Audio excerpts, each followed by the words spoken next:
بسم اللہ الرحمن الرحیم۔ السلام علیکم ناظرین، آپ یوٹیوب چینل دیکھ رہے ہیں، میں عمران خان ہوں۔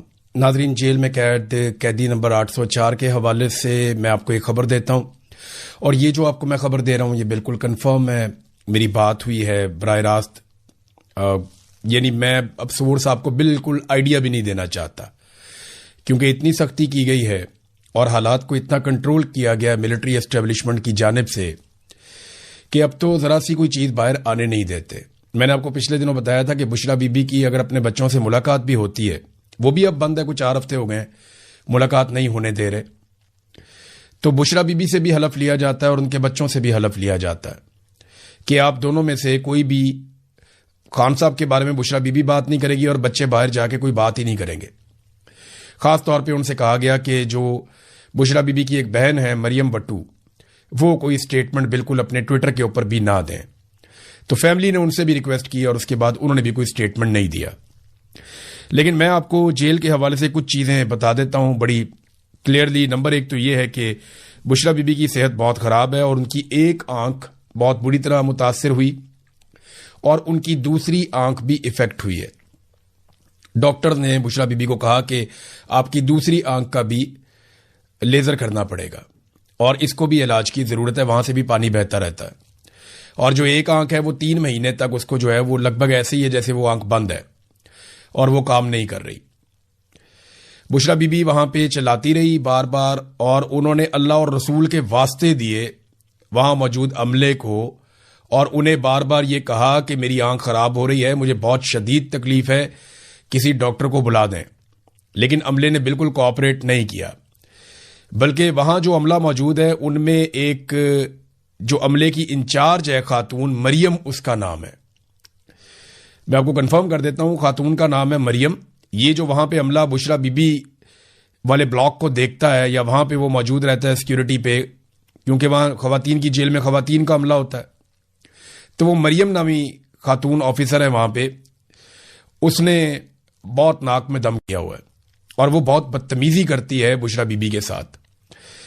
یہ بھی ہوا کہ وہاں پہ 4 خواتین کو تشدد کا نشانہ بنایا گیا الگ الگ ٹائم پہ، اور وہ خواتین چیخیں مارتی رہیں صرف بشرا بی بی کو ذہنی طور پہ اذیت دینے کے لیے، یعنی خواتین کو کہیں اور سے لا کر یہاں قریب پہنچا کر تو تشدد کا نشانہ بنایا گیا تاکہ وہ ٹارچر کی آوازیں اور وہ جو چیخیں ہیں وہ بشرا بی بی سنے۔ تو اس طریقے سے یہ انسان کو توڑنے کی کوشش کرتے ہیں۔ تو وہ اللہ کے واسطے دیے، انہوں نے رسول کے واسطے دیے کہ میری آنکھ بڑی شدید درد ہو رہی ہے، کوئی ڈاکٹر بلا دو۔ بلاخر کافی دنوں کے بعد ڈاکٹر بلایا گیا۔ ڈاکٹر نے جیسے ہی بشرا بی بی کی آنکھ دیکھی وہ ڈر گیا، اس نے کہا جی فوراً ان کو اسپتال لے کر چلیں، ان کی سرجری کرنی پڑے گی ابھی، ورنہ ان کی آنکھ ضائع ہو جائے گی۔ پھر انہیں اسپتال پہنچایا گیا، ان کی سرجری کی گئی، اور پھر ڈاکٹر نے باقاعدہ یہ ریکمینڈ کیا کہ آپ نے یہاں سے اسپتال سے ابھی جانا نہیں ہے، اور یہ بتا دیا ڈاکٹر نے کہ ان کو ڈسچارج نہیں کیا جا سکتا اس حالت میں۔ لیکن پھر وہاں پہ کچھ لوگ آ گئے اور انہوں نے کہا نہیں جی ان کو تو جیل پہنچانا ہے، پھر بشرا بی بی کو واپس جیل پہنچا دیا گیا۔ آخری جو عمران خان صاحب کا پیغام ہے، کیونکہ دیکھیں عمران خان صاحب ابھی پہنچے تھے اور ان کو نکالا گیا تھا جیل سے باہر، ایک تو انہیں نکالا گیا پمز اسپتال لانے کے لیے، اور ایک مبینہ طور پہ اس سے پہلے بھی نکالا گیا۔ یہ جو کہانیاں کروائی جا رہی ہیں نا قوم کو کہ عمران خان صاحب کو ڈیل کر رہے ہیں، کسی سے ملاقات کر رہے ہیں، کوئی ملاقات ہو گئی ہے، اس کے بارے میں ابھی کوئی بھی حتمی طور پہ آپ کچھ بھی نہیں کہہ سکتے، کیونکہ کسی کے پاس کوئی ثبوت ہی نہیں ہے، اور عمران خان صاحب کو تو کسی سے ملنے ہی نہیں دیا جا رہا۔ عمران خان صاحب کا جو آخری پیغام ہے وہ جملہ میں آپ کو بتا دیتا ہوں، اور ایگزیکٹلی میں پوری ذمہ داری کے ساتھ آپ کو کہہ رہا ہوں کہ یہی جملہ مجھے رپورٹ ہوا اور ایگزیکٹلی وہی جملہ میں آپ کو بتا رہا ہوں۔ عمران خان نے کہا کہ میری بہنوں سے کہو کہ جتنا جلدی ہو سکے مجھ سے آ کر ملیں یا مجھے ملنے کی کوشش کریں، یہ جملہ ہے جی، کہ میری بہنوں کو پیغام دو کہ جتنی جلدی ہو سکے وہ مجھ سے آ کر ملیں یا مجھے ملنے کی کوشش کریں۔ یہ عمران خان صاحب کا پیغام ہے اپنی بہنوں کے نام، جو ایک فائنلی ایک پیغام تھا۔ اور بھی بہت ساری ایسی چیزیں ہیں جو میں یہاں بتاؤں گا تو یہ نظام بہت بری طرح ایکسپوز ہو رہا ہے، یعنی وہاں پہ بہت گندگی ہے، بہت کیڑے مکوڑے ہیں جہاں پہ ان لوگوں کو رکھا گیا ہے، اور بہت ساری چیزوں میں بشرا بی بی کو زیادہ تکلیف دی جاتی ہے، کیونکہ اسٹیبلشمنٹ کی یہ ضد ہے کہ بشرا بی بی کو عمران خان سے توڑ کر باہر نکالنا اور وہ عمران خان کے خلاف آ کر سٹیٹمنٹ دے، لیکن وہ اس کے لیے تیار نہیں ہے۔ یہ تو مجھے سورسز نے بتایا کہ انہوں نے بشرا بی بی نے یہ کئی مرتبہ کہا کہ سوال ہی پیدا نہیں ہوتا کہ میں اپنے شوہر کے ساتھ بے وفائی کروں یہاں پہ اس موقع پر، جب اتنی میں نے سزا کاٹ لی ہے. اور عمران خان صاحب کے بارے میں کیٹیگوریکلی میرے سورس نے مجھے یہ بتایا کہ عمران خان تو ان کو چھوڑنے والا نہیں ہے ایسے. ہاں یہ ضرور ہے کہ عمران خان بات کرنا چاہتا ہے، بات چیت کرنے کے ذریعے سے عمران خان رستہ نکالنا چاہتا ہے. اس نے بندے بھی نامینیٹ کیے ہوئے کہ فلانا فلانا بندہ بات کر سکتا ہے، وہ رستہ نکالنا چاہتا ہے کیونکہ اس سے ہی پاکستان آگے بڑھے گا. لیکن اگر کسی کو یہ لگتا ہے کہ عمران خان معافی مانگ لے گا، عمران خان سیاست چھوڑ دے گا، یا عمران خان چپ کر کے بیٹھ جائے گا 3-4 سال کے لیے، تو یہ تو نہیں ہونا. یہ تو عمران خان اس کے اوپر سوال ہی پیدا نہیں ہوتا کہ وہ مانے. تو یہ جو پیغام ہے عمران خان کا ون لائنر، یہ بات تو لگ بھگ 2-3 ہفتے شاید ہو گئے اس بات کو، میرے پاس لیٹ پہنچی ہے، لیکن یہ پیغام ایز اٹ از ہے عمران خان صاحب کا کہ میری بہنوں کو یہ پیغام دو یا ان سے کہو کہ جتنا جلدی ہو سکے مجھے ملنے کی کوشش کریں یا مجھ سے ملنے آئیں. اب عمران خان صاحب کی بہنیں تو ہر ہفتے کوشش کرتی ہیں، پورا زور لگاتی ہیں، عدالتوں میں بھی جاتی ہیں، سپریم کورٹ میں بھی معاملہ چل رہا ہے، وہاں پہ انہوں نے 3 ہفتے کا ٹائم دے دیا ہے، تو وہاں ملاقات ہو نہیں پا رہی. پاکستان میں ملٹری اسٹیبلشمنٹ اور جو ان کا بنایا ہوا رجیم ہے وہ ہر ظلم کر کے دیکھ چکا ہے، لیکن وہ پاکستان کو چلانے میں مکمل طور پہ ناکام رہے. ہاں انہوں نے یہ ضرور کیا کہ ڈونلڈ ٹرمپ سے تعلقات بنا کے ڈونلڈ ٹرمپ کے کہنے کے اوپر ایران کو منانے کی کوششیں کی. یعنی یہ جو ایران کے اور امریکہ کے مذاکرات ہو رہے تھے اس میں ہم ایک ثالث کے طور پہ تو تھے، لیکن ہم امریکہ کے پیغام رساں تھے.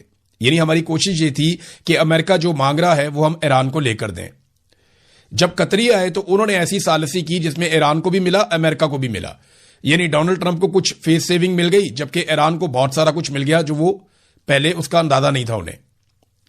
پاکستان جو ہے، پاکستان کی آفر کے اندر اتنا کچھ نہیں تھا ایران کے لیے، لیکن قطر کی آفرز کے اندر جو ہے وہ ایران کے لیے بہت سارا کچھ تھا. تو قطر نے زیادہ بہتر مذاکرات کروائے، ان کا تجربہ بھی بہت زیادہ ہے، پاکستانیوں کا اتنا نہیں ہے.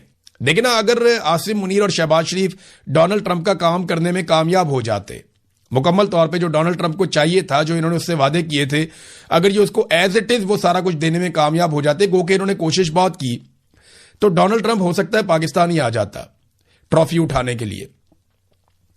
کیونکہ ٹرمپ نے تو ان کو کہا تھا مجھے یورینیم چاہیے، ٹرمپ نے تو کہا تھا کہ آپ نئے ہرمز کو انکنڈیشنلی وہ کھول دیں اور میں صرف جنگ بندی کروں گا. شروع تو یہاں سے ہوا تھا معاملہ جو پاکستان نے کیا تھا کہ جناب جنگ بندی کر دیں صرف. لیکن بعد میں جب قطری آئے تو ایرانیوں کی زیادہ باتیں مانی گئی اور امریکنز کی بہت کم باتیں مانی گئیں.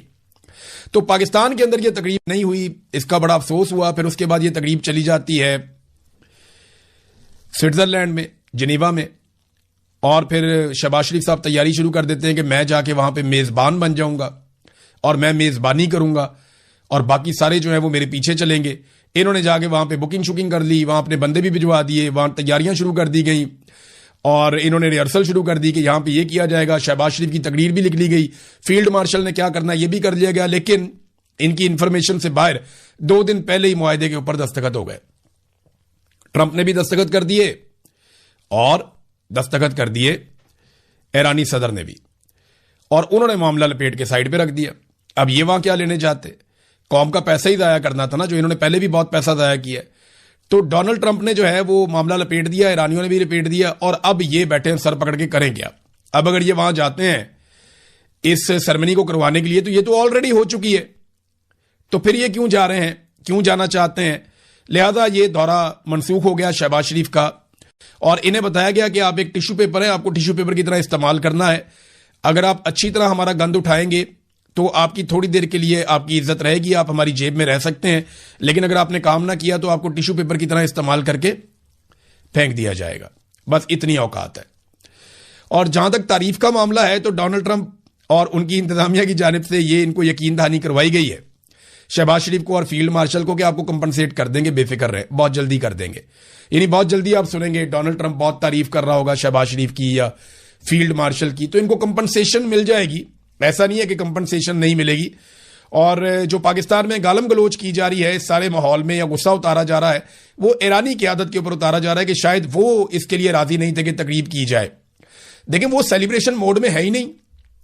آپ اگر آیت اللہ علی خامنئی کے جانشین ہیں مجتبیٰ خامنئی، ان کا سٹیٹمنٹ دیکھ لیں تو آپ کو پتا چل جائے گا کہ وہ سیلیبریشن موڈ میں ہے یا نہیں ہے. پہلے آپ ذرا سٹیٹمنٹ دیکھیں. ڈیل کے بعد ایک بہت اہم بیان جو ہے وہ مجتبیٰ خامنئی کا آیا، اور انہوں نے جو اپنے بیان میں کہا اس کے اندر ہے ساری سٹوری. انہوں نے کہا امریکہ سے معاہدے پر متفق نہیں تھا, اپنے صدر کی یقین دہانی پر منظوری دی ہے. یہ سپریم لیڈر جو ہیں مجتبیٰ خامنئی, انہوں نے کہا امریکہ کے ساتھ مستقبل میں آمنے سامنے مذاکرات کا مطلب ہرگز یہ نہیں ہوگا کہ ایران دشمن کا موقف قبول کر لے گا. اور یہ تحریری بیان جاری کیا گیا ہے رہبر معظم مجتبیٰ خامنئی کی جانب سے کہ امریکہ کے ساتھ براہ راست مذاکرات صرف سفارتی عمل کا حصہ ہو سکتے ہیں, جس کا ہرگز یہ مطلب نہیں کہ ایران اپنے قومی موقف یا اصولی موقف سے دستبردار ہو جائے گا. امریکہ کے ساتھ طے پانے والے معاہدے کے حوالے سے ان کی اپنی رائے مختلف تھی, تاہم ایرانی صدر نے انہیں یقین دہانی کرائی کہ وہ اور ان کی حکومت ایرانی قوم کے حقوق اور مزاحمتی محاذ کے مفادات کا مکمل تحفظ کریں گے, اور اس کی ذمہ داری بھی انہوں نے قبول کی ہے.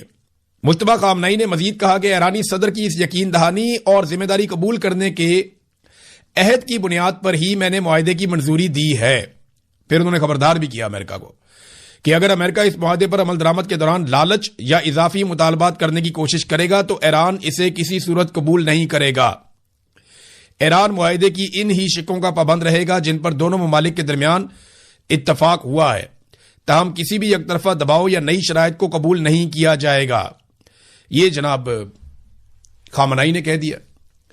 تو دیکھیں ان کا تو موڈ اس طرح کا تھا, ان کے صدر کا آپ نے چہرہ دیکھ لیا جب انہوں نے دستخط کیے, وہ بہت سنجیدگی میں تھے. ہم سیلیبریشن موڈ میں چلے گئے تھے, ہمارے تو بھنگڑے ڈالے جا رہے تھے, ڈانس کیا جا رہا تھا, یہاں ناچ گانا چل رہا تھا, گھنگرو توڑ دیے تھے ناچ ناچ کے یہاں پہ ٹاؤٹوں نے کہ جناب ہم نے پتہ نہیں کیا حاصل کر لیا. وہ جن کی جنگ بندی ہوئی ہے, جن کے ہزاروں لوگ شہید ہوئے ہیں, جنہوں نے اتنی خوفناک جنگ لڑی ہے, ان کے چہروں کے اوپر بہت سنجیدگی ہے, اور مجتبیٰ خامنئی اس کے لیے تیار بھی نہیں تھے. ایرانی صدر نے اس کے اوپر اپنا رد عمل دیا. جو ایران کے سپریم لیڈر نے سٹیٹمنٹ دیا, اس کے اوپر ایرانی صدر نے جو سٹیٹمنٹ دیا, انہوں نے کہا جی کہ رہبر معظم کا پیغام مذاکرات کے دوران قومی مفادات کے تحفظ کے لیے ایک رہنما روڈ میپ ہے. ہم ان کے تحفظات اور ہدایات پر عمل درآمد کرنے کے لیے خود کو پرعزم سمجھتے ہیں, یعنی ہم کریں گے وہی جو ہمیں ہمارے رہبر معظم کہیں گے. پھر انہوں نے یہ کہا کہ ہم نے یہ مل کر فیصلہ کیا تھا, اور ہم نے یہ فیصلہ ایرانی قوم کے مفاد کے اندر کیا ہے, اور مزاحمتی محاذ جتنے بھی ہیں ہمارے اس کی ذمہ داری لیتے ہیں, ان کا تحفظ کریں گے.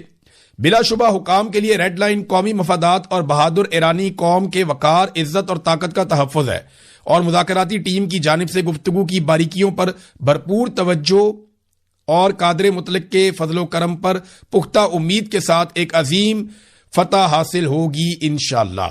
وہ ابھی اسی موڈ کے اندر ہیں, اور ہم سیلیبریشن موڈ میں چلے گئے تھے, جو ایرانیوں کو زیادہ بات پسند نہیں آئی.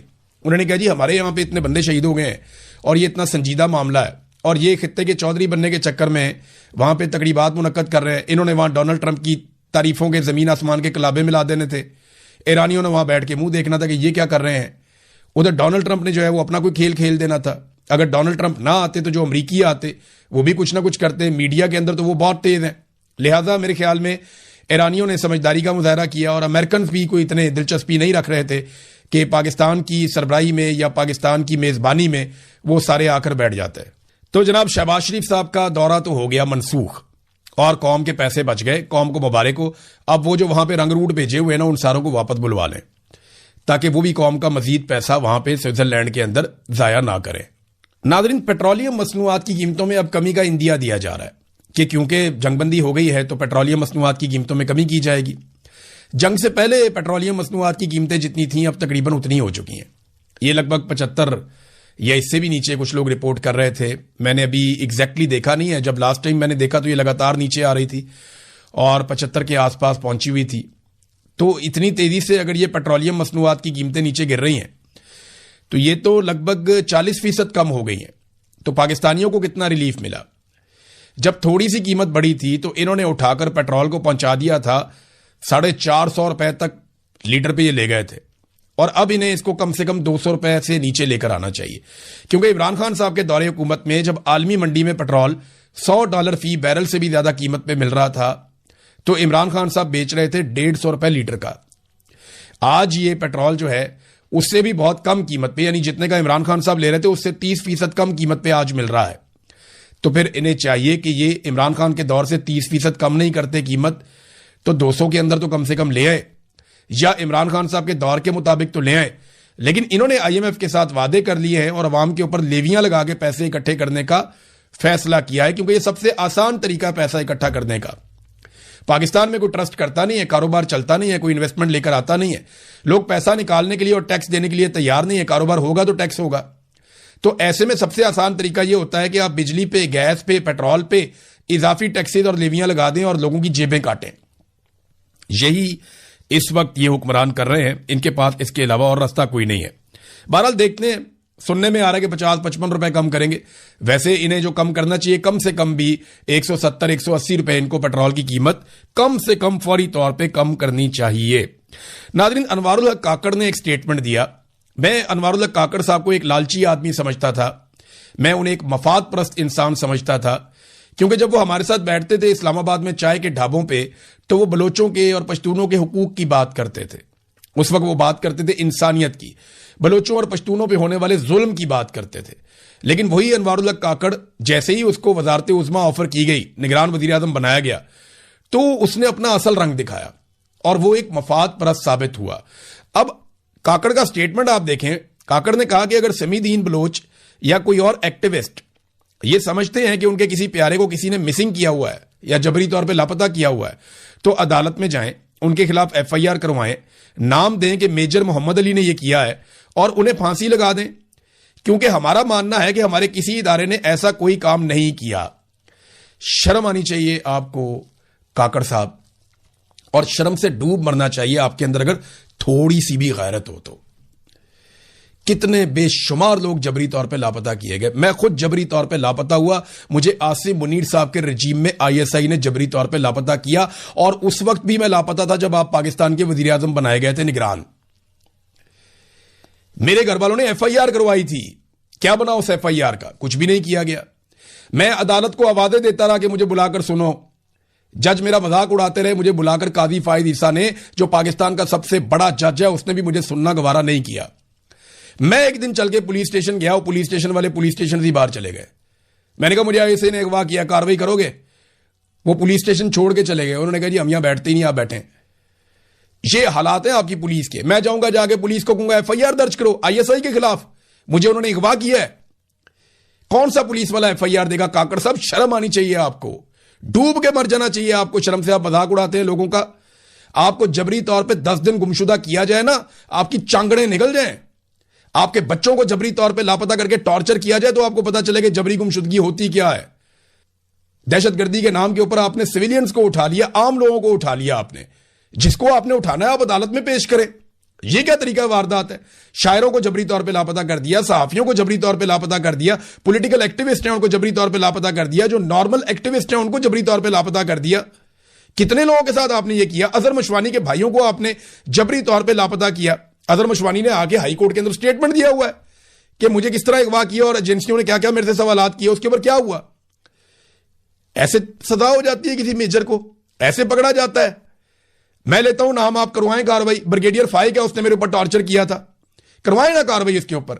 کون کرے گا کاروائی پاکستان میں؟ بریگیڈیئر راشد تھا جس نے مجھے اغوا کروایا تھا، وہاں پہ اور بے شمار، مجھے سارے نام بتاتا ہوں میں آپ کو، میرے پاس کم سے کم 10 نام ہے جن لوگوں نے مجھے ٹارچر کیا اور مجھے انٹیروگیٹ کیا۔ جرنلسٹ ہوں، میں نے ہر نام لکھ کے رکھا ہوا ہے، ہر نام لکھ کر رکھا ہوا ہے، ویڈیوز بنا کے چھوڑی ہوئی ہیں۔ ایسے تھوڑی ہوگا، شرم سے ڈوب کے مر جانا چاہیے آپ کو کہ بکواس کرنے سے بہتر تھا کہ آپ خاموش ہی رہتے۔ افسوس ہوا مجھے ان دنوں کے اوپر جب آپ کے ساتھ بیٹھ کے چائے کا ایک کپ بھی پیا تھا، بہت افسوس ہوا۔ اور یہ کہہ رہے ہیں جناب کہ میجر کو پھانسی ہوتی ہے، تو 1996 میں ایک میجر کو پھانسی ہوئی تھی، آخری مرتبہ حاضر سروس جو میجر تھا نا، اس کو 1996 میں ایک پھانسی ہوئی تھی۔ اس نے 9 لوگوں کو انڈین ایجنٹ بنا کر مار دیا تھا، 9 پاکستانیوں کو اس نے مار دیا انڈین ایجنٹ بنا کے۔ 4 سال مقدمہ چلتا رہا، اس کو پھانسی لگوانے کے لیے بے گناہ مقتولین کی 2 خواتین نے اپنے آپ کو آگ لگائی تھی۔ آپ انصاف کی بات کرتے ہیں اس ملک میں؟ 4 سال مقدمہ چل رہا تھا، انصاف ہی نہیں ہوتا، اس میجر کو بھی چھڑوانے لگے تھے۔ 2 عورتوں نے اپنے آپ کو آگ لگائی، عالمی خبر بن گئی، پھر جا کے اس کو سزا ہوئی تھی۔ 11 لوگ مر گئے، تب جا کے قاتل میجر پھانسی چڑھا تھا 1996 میں، اگر آپ کو میں یاد دلاؤں تو۔ آپ انصاف کی بات کرتے ہیں، عورتوں کو اپنے جسموں کو آگ لگانی پڑ گئی تھی۔ یہ نظام انصاف نہیں دے گا. اس نظام سے پاکستانی ایک دن انصاف لیں گے. اور کاکڑ صاحب یاد رکھیے گا، جب بلوچوں اور پشتونوں کو آپ کی ضرورت تھی آپ ان کے ساتھ کھڑے نہیں ہوئے، وہ آپ کو اپنا ساتھی نہیں سمجھیں گے. اور بہت سارے اور لوگ ہیں آپ کی طرح کے وفاد پرست جو کھڑے نہیں ہوئے جب کھڑے ہونے کا وقت تھا، جب ظلم کے خلاف بات کرنے کا وقت تھا ان کی زبانیں بند ہو گئی تھی.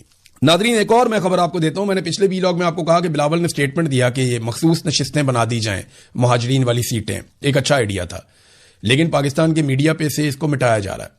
یعنی یہ انسٹرکشن دی گئی کہ بلاول کا یہ والا بیان جو ہے یہ میڈیا کے اوپر سے ہٹا دیا جائے. اب جیو نیوز کی میں خبر پڑھ رہا تھا، اس میں بلاول کے بیان باقی سارے حصے تھے، یہ والا حصہ تھا ہی نہیں اس میں. دیکھیں کیسی کارروائی ڈالتا ہے نظام، کیونکہ انہیں کوئی ایسا حل قبول نہیں ہے جس میں ان کے ہاتھ سے طاقت نکل جائے یا کنٹرول ان کے ہاتھ سے نکل جائے. یہ ہمیشہ کنٹرول اپنے ہاتھ میں رکھنا چاہتے ہیں. ناظرین باقی خبریں اگلے ویلاگ میں. اب تک کے لیے اتنے، اپنا خیال رکھیے گا، اپنے چینل کا بھی. اللہ حافظ.